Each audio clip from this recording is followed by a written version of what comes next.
In this video, I'm going to show you how to reinstate a defaulted IRS payment plan. First, sign into your IRS online account on the official IRS website and check your account status to confirm your payment plan is marked as defaulted. If the option is available, select Reinstate Payment Plan or Apply for a new payment plan.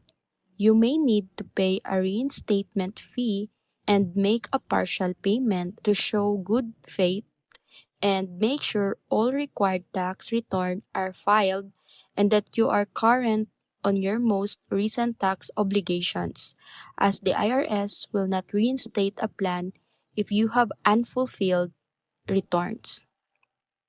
Next, review the new payment terms carefully, including the monthly amount and due date, and submit your request. In some cases, approval is immediate, while others may require IRS review.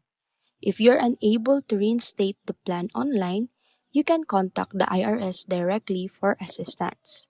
So that's it.